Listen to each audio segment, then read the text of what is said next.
Kira. Thank you for joining me today on Get It Got It Good. I am your host, Naja Wilhite. You guys, Get It Got It Good can be listened to every weeknight at 6 p.m. on Total Entertainment Radio and Wednesdays at 11:30 a.m. on WBGR Health and Wellness Channel. So thank you to all of my listeners for tuning in. Today, of course, we have HL7 Kira, who I would just be calling Kira for the rest of this time, okay? Where in the world did that come from? Huh? Where did that come from? What, the name? Yes. Well, HL, I know the term HL was abbreviation from our old group called Hostile L7, which inadvertently converted to what we know as higher living now. The 7 is just a representation of God.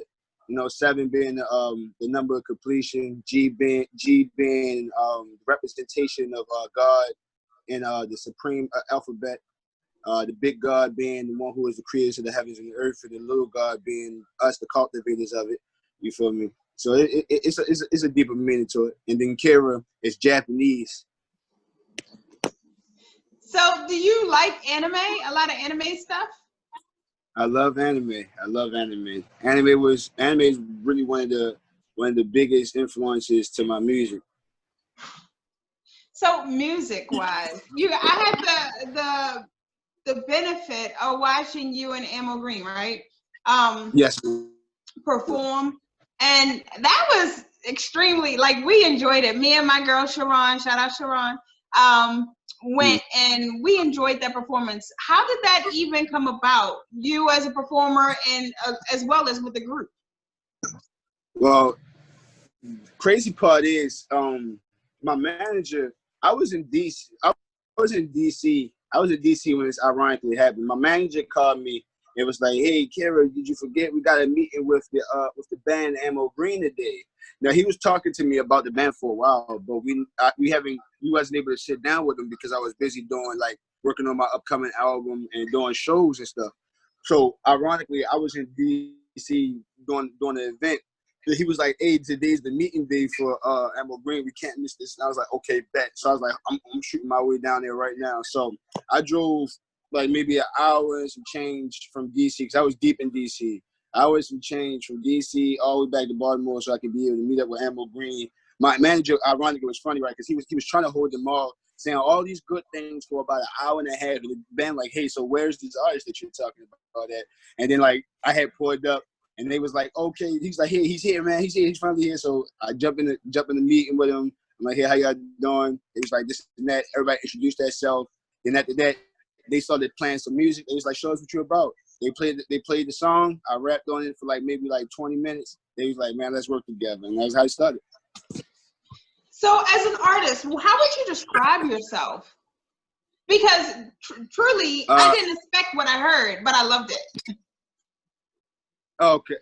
Well, I know that I'm a person. I know as an artist, I'm very daring with my sound. I'm very daring with my sound. So I really don't try to limit myself to what I'm able to do as an artist. Like, I know I'm a rapper, but I also do strong harmony, and I also try to work with bands that go even rockish or punkish a little bit. I always try to make sure that I'm able to push the bar no matter what I do. So if I had to describe myself as an artist, I'm just one that try to set the bar high. You know, just want to try and set the bar high and creativity.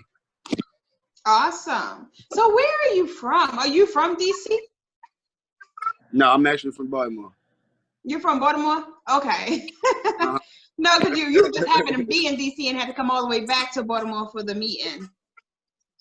Yeah, I was out there doing the event. That's why. That's the only reason I was out there. Oh. So, okay, you guys tour. Is that how you get in front of most of your audiences, or are you more of a studio artist who then pump your music? How do you go about gaining new fans and things? Well, it's both for me. It shows and online. I try to utilize both of them. I feel like it's important. It's important to learn how to navigate online, because that's the way the future is hitting towards. But it's also essential to make sure that you do shows just as much as you put out music online in person, because you want to engage with people. You want people to see the artist behind the name, the artist behind the music. So I do. The irony is I do just as much shows as I put out music. So okay. You mentioned a manager. A lot of times people want to get into the game. They have great voices, they have great skills or lyrics or whatever the case may be, but they can't get into the game.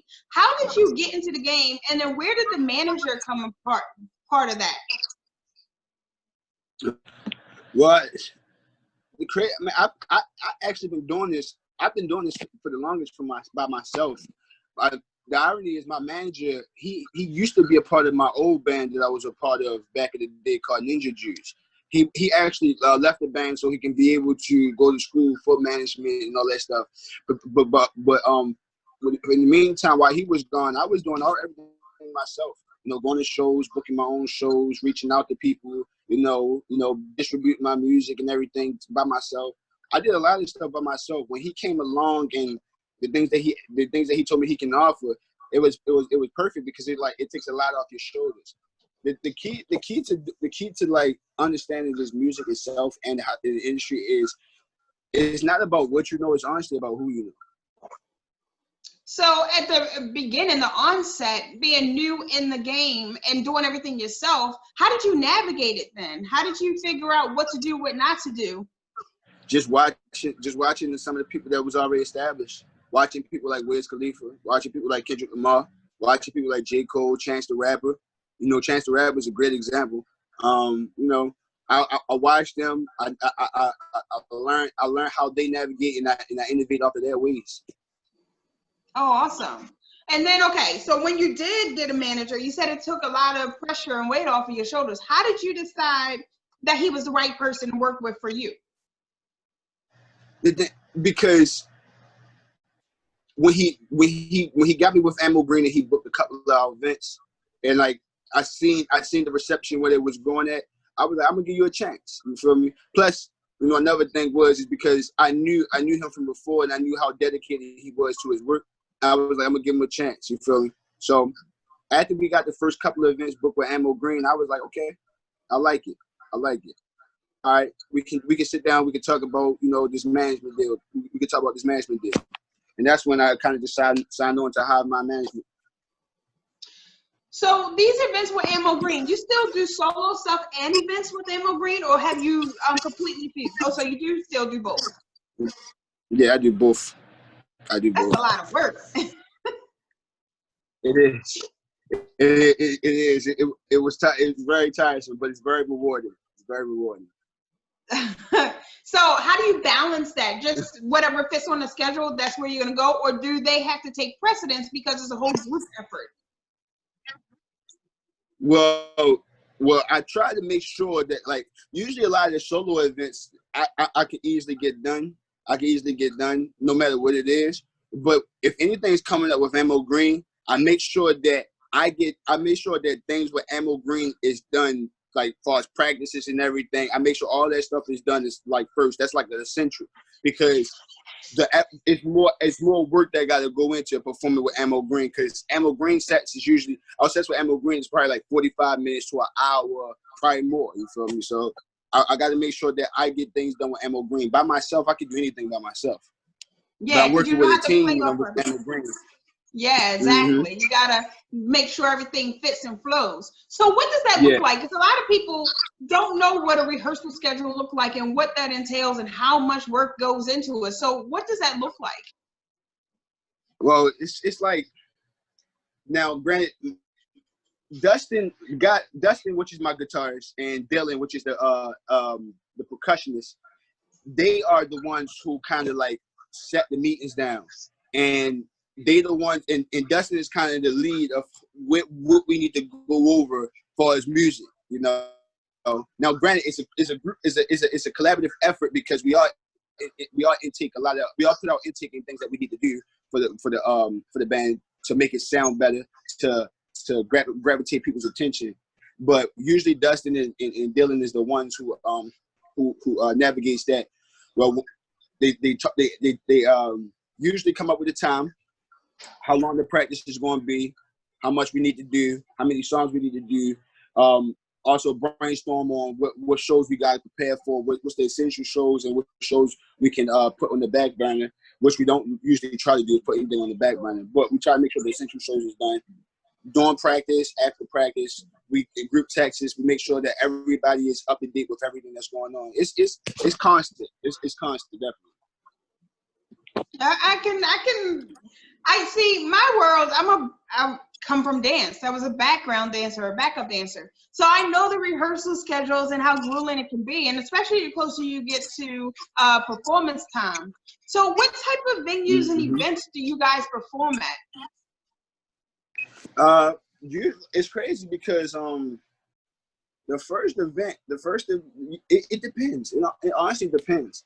Now I know, like, we don't try to perform anywhere. We don't take any. I know with Ammo Green, we don't take any gigs. I don't take any gigs by myself, to be honest with you.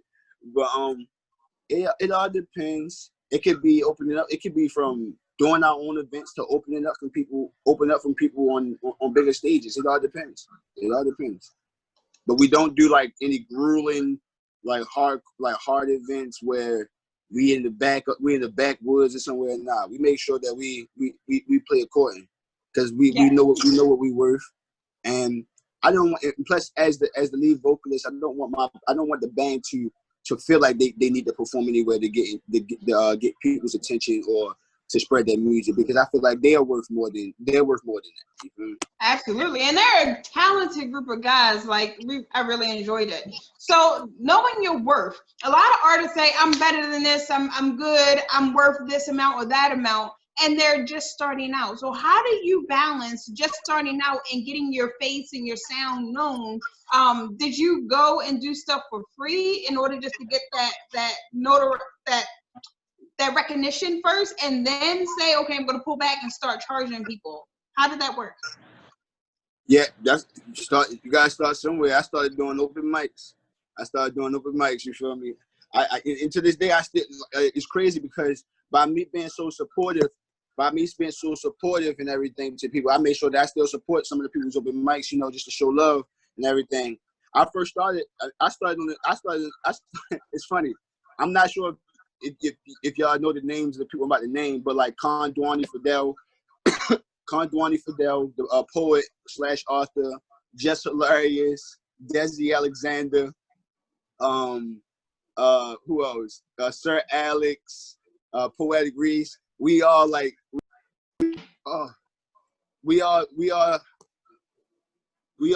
on the same stage together, and it's fun, huh? No, I was saying you're back. You only flipped for a second. Oh, okay.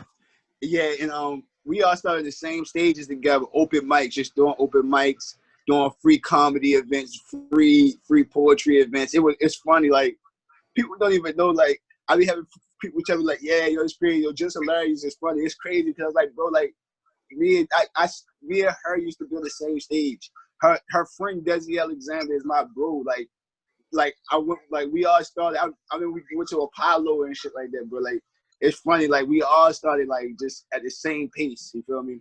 Some people went faster. Some people went a different way. It's interesting. But open mics, doing free events, getting your name out there. Now, if I go to an event, if I even go to an open mic and I start singing Sauce, I can hear everybody in the crowd sing the song, and it's a rewarding feeling to know that people, from where I started, that people now even know who I am as an artist. Yeah, like I was telling Kira offline, I actually was at Target talking to this 20-year-old kid who knew who you were just by looking at my profile on IG. So I think that's awesome, and I'm not even you. It's still surreal. It's still surreal. Like, cause to be honest with you, I'm nowhere for real. I don't even think I'm anywhere. You feel me? Like, I ain't like Kendrick. I ain't like J. Cole and nothing like that. But it is still weird to like know, like, to hear people tell me stuff like that. To see people send me messages and read messages of people saying like your music do things to me and stuff like that. That touches me in the places I never knew I had in my heart. You feel me? Indeed. As an artist, you want to be able to connect with people and for them to feel you. I mean, it's rewarding for us. And so you would say that doing these open mics open doors for you so that people start calling you and say, hey, I want you to perform here, or I want you to do that. Oh yes. Oh yes. Oh yes. Especially like especially when you're like when you're the new guy and you demonstrate art. You demonstrate art that people can't like help but pay attention to. You feel me? Because I've been struck by artists like that. You feel me? You know, so it's like I do a couple free events, then you get people hitting you up on Instagram or asking for your phone number. Then they call you, hey, I want you to be the feature for this event. We pay you to be the feature for this event, for our next open mic, or hey, for this venue, and they go on from that. They go on from that. Mm-hmm. So how would you say? Insanity. Well, how would you say that social media plays a part in this? Like, as far as getting your name out there, because you already stated it's very important because that's where music is going. So how would social media play a part in your growth and also your cash flow? Because the crazy part is that social media is very essential, especially when you're trying to get notoriety on a more global scale. Now, when I first started doing music, I didn't understand it as much. But now to this day, I have countries that play my music that I can't even pronounce. You feel me? Because of just being diligent and persistent on trying to understand how to navigate myself on social media. How can I utilize this to get people who would never know who I am by me living in Baltimore and them living in Beijing, China? Like, how can I get them to understand? How can I get them to listen to my music? And like just learning how to navigate that, learning the right hashtags, learning who to direct it to, learning the right people to have to support your music so it can be hit on a global scale is essential. Like, social media is very important because it's genius because people who would probably never meet you in your life can have the opportunity to inadvertently meet you instantly. Yes. You feel me? Absolutely. And that's why it's so essential. It's so essential. And then you can become this worldwide person and never leave Baltimore if need be. But you do travel. If need be. I travel a lot.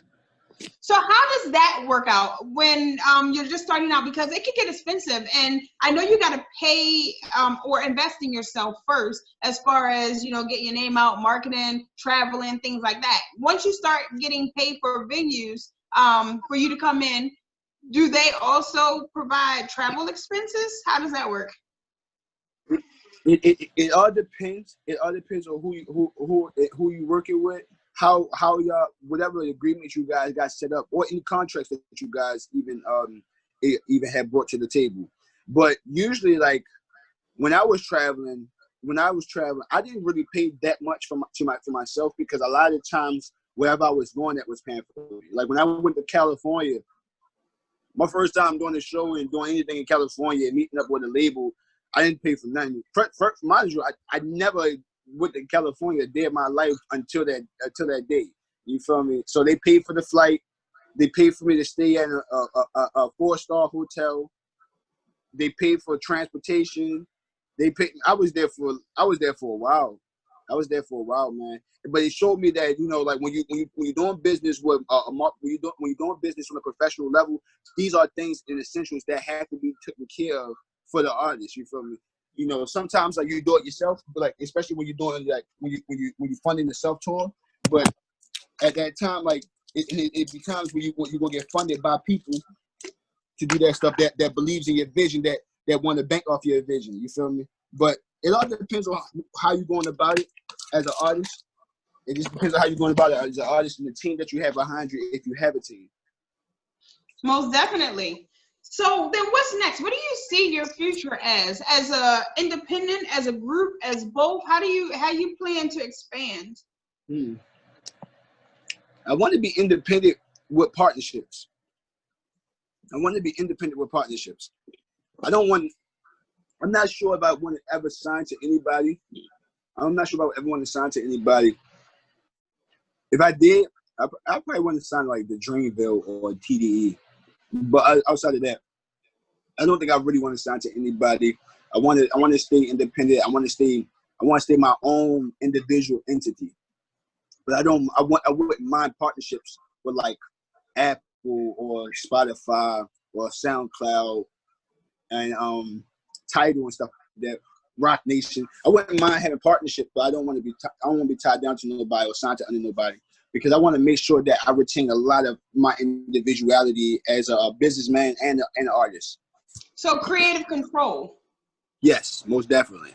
Most definitely. So, a lot of people don't understand the business behind the business. They only understand the art itself. So how did you learn the business behind the business? Because I hear you talking about creative control, and I hear you talking about just being able to manage your own stuff.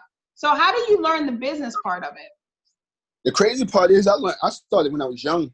I was like the people who brought me under HL7, ironically, is where I learned a lot of my stuff. Is where I learned a lot of my information from.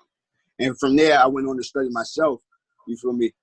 We was young talking about creative control, like 16, 17.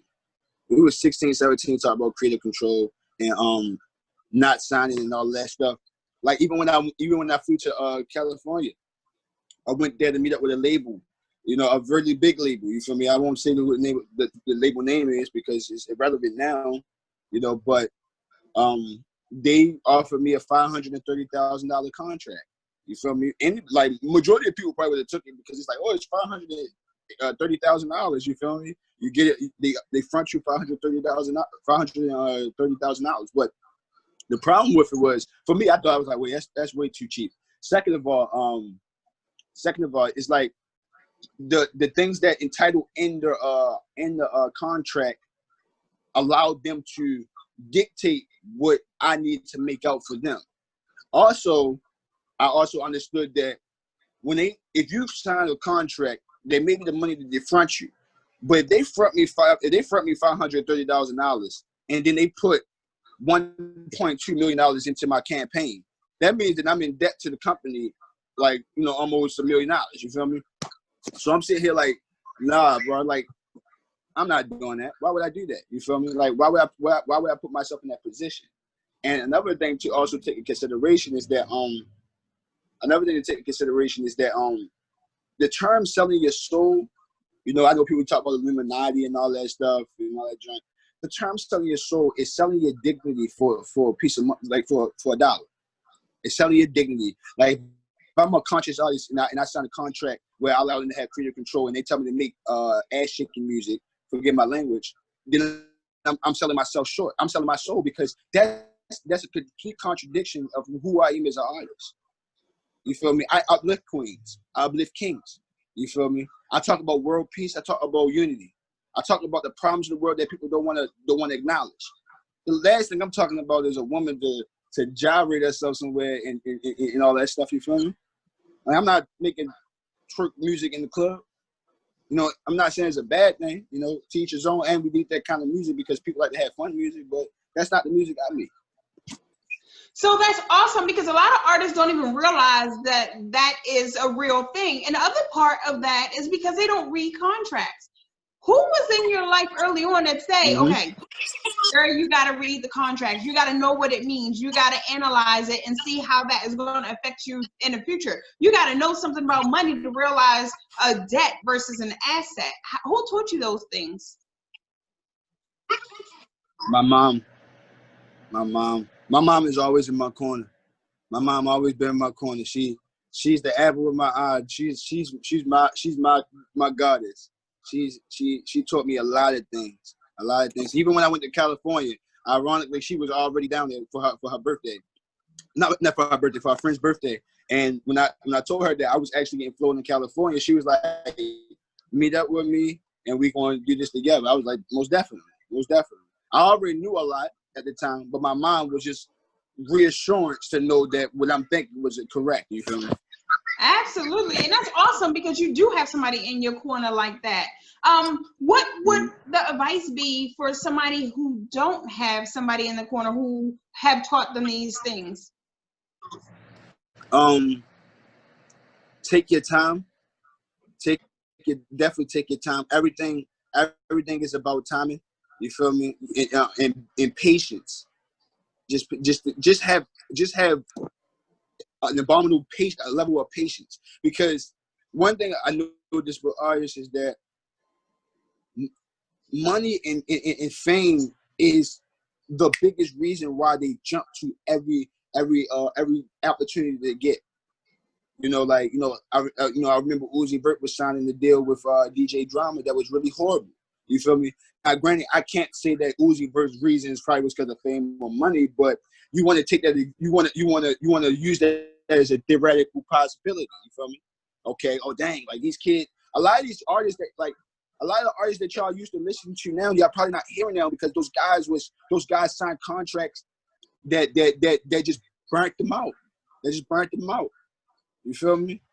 I'm not saying like they probably don't make this music no more, but they probably not as popping. Like, Rascal Dash, Rich Homie Quan, a lot of those people. You feel me?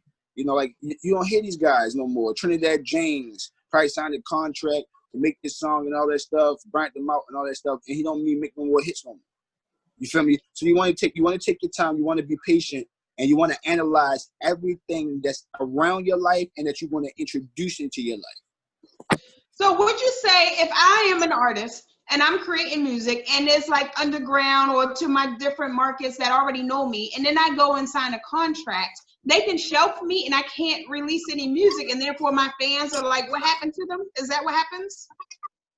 If you sign and the contract's entitled to that, then yeah. Yes. That's crazy. And I'm sure, like you said, most people don't even think about that. They're thinking, yes, I'm getting a deal. 500,000 is a lot of money to a lot of people. And so I'm going to do this. And then they realize they got to sit for like a year, 2 years, 3 years, or forever. And it's hard to get out of those contracts. So it's like you can't make your music, but you cannot get released either. So you're just kind of stuck. Mm-hmm. Yep. That's good look. Yep, that's true.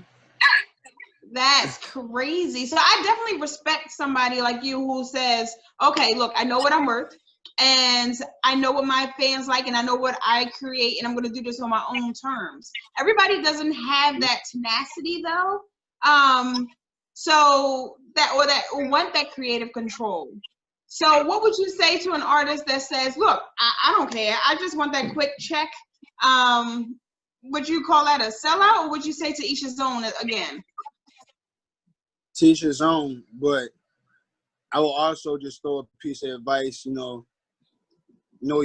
understand how much you're worth. Mm-hmm. Like teach his own. I'm not judging you, but I also want you to evaluate your worth as an individual. You feel me? Like I won't ever look down on anybody's decisions because, there's no such thing as wrong and right. But I would want them to understand as a person that, okay, I'm going to sign for this. Like, like even that response, I would tell them the question. Like, don't just throw your life to someone else. You feel me? Your life is your life, and you only get one. So make sure that you take advantage of it, complete advantage of it. Definitely. So are you really spiritual? Yes, I to a degree, yes. I do study. I grew up as a Christian. But I end up like studying all types of other religions, all types of other religions from Hindu, Buddhism, the Japanese Shinto. I even study like Islamic stuff. I study even more Christian stuff. I study Jewish stuff. You feel me? Like the list goes on. I make sure that one thing I wanted to do is understand. One thing I wanted to do with myself is understand who we are as people, and to understand who we are as people, I feel like I had to dive into many spiritual aspects all around the world to understand other people in the spiritual perspectives. And from there, I got into chakras. I got into understanding spirits and all that stuff, man. And I find it rewarding because the more that I go out there and seek and learn, the more cleansing it is to my soul, the more cleansing it is to my heart, and the more clarity I have in my brain. You feel me? Absolutely. And I'm one of those people who always say you got to be a lifelong learner. You have to delve into different things, whether it is whether it's your craft, or whether it's the spirituality, whether it's understanding people, leadership, whatever it is. But you cannot ever stop learning or you won't get anywhere. Right. And so hence the reason I'm really big on artists, right? Because I am from the entertainment industry. I was a dancer.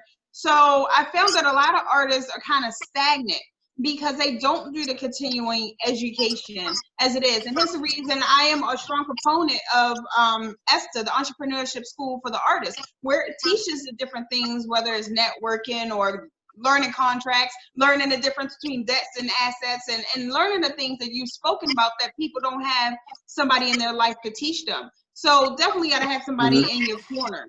So let me ask you this, Kira. How do people find you on social media if they want to follow you, figure out more about you?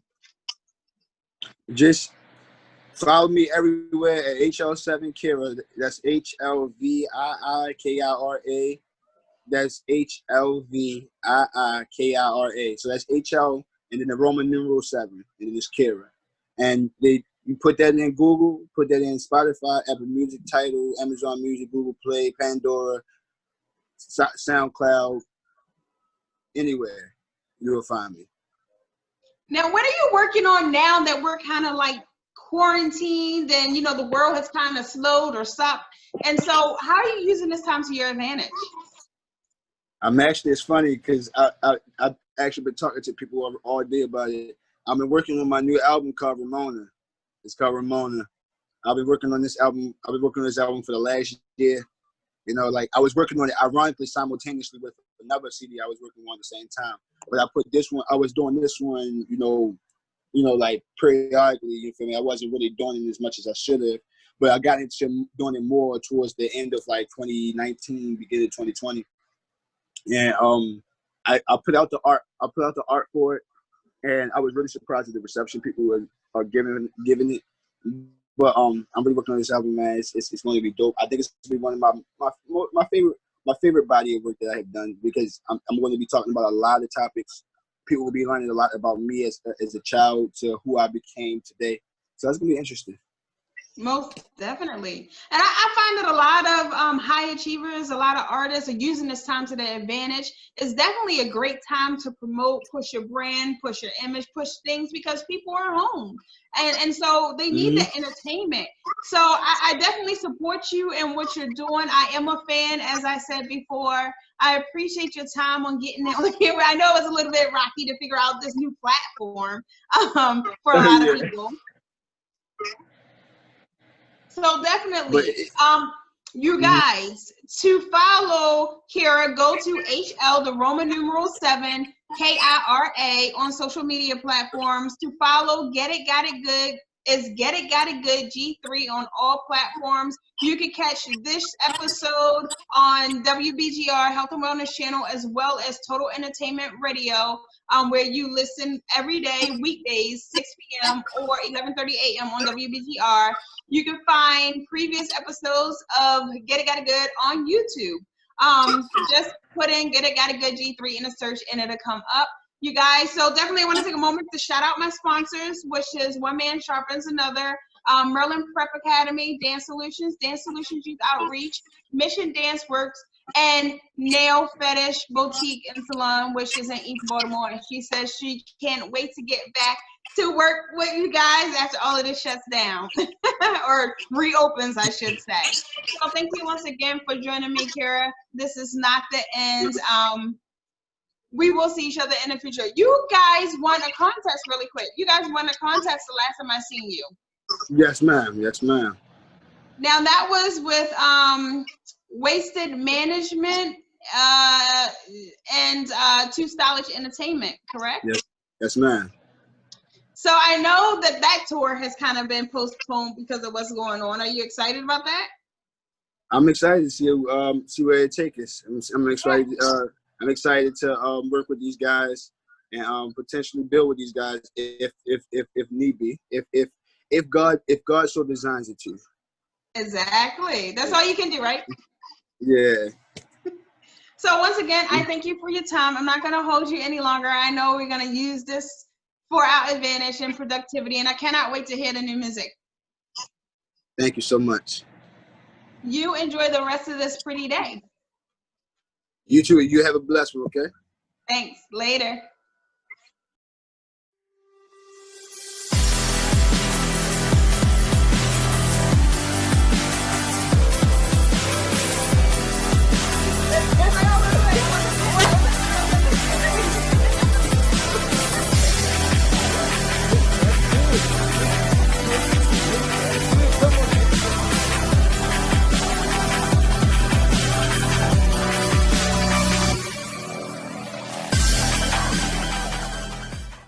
I can't lie to you.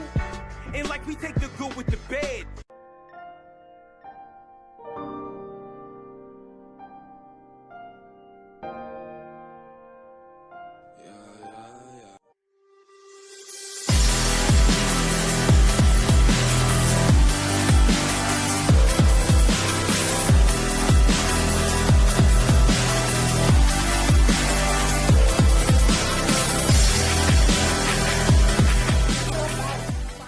Creating and having a discernment to figure out who's right and who's not? Well, it's not a perfect system. To this day, you'll still find out that people will tell you that they like the project, and really it's about their self-ambitions. The sheriff's department may do something different. In some counties, the sheriff department is actually the police department, so they handle the calls that come out from being robbed to noise complaints, whatever you may have going on in your neighborhood. What you consider the bad stuff, right? So the 45th president, if you haven't noticed what they've done with the athletes, they've hushed all the athletes, because why? These athletes will make these young folks think. If I'm following LeBron and LeBron says, hey, this is how we probably should move because this is going to benefit our culture and our community, guess what you think that 8 and 9-year-old going to remember as he grows up? What LeBron says. Of course.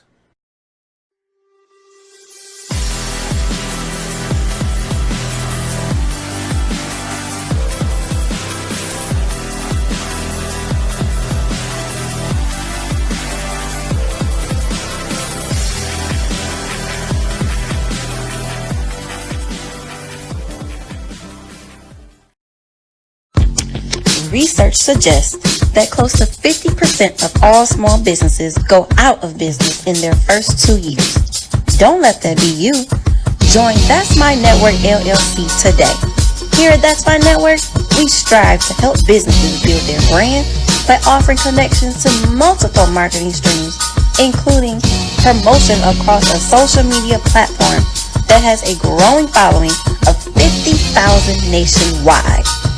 Let us help build and develop your brand to reach its full potential. For more information, email that'smynetwork@gmail.com. That's My Network, a network that works for you.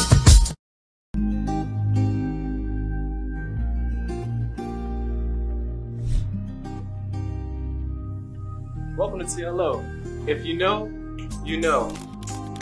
Coming soon, different sponsorships and investment opportunities for all brands, musicians, influencers to join the company and create this community and also make money from your craft. So if you want to join the movement, check out our space and see what more we have to offer. In this space, we're going to be holding our weekly modeling classes as well as our shoots. Models, go sign up, link in the bio. Along with that, we have a facility that can accommodate whatever you need. Here at TLO, we want to create a community and a space where all brands and all creatives, influencers, musicians, talents to grow and build their business, not only with content, but also with wealth. So join the movement today and subscribe.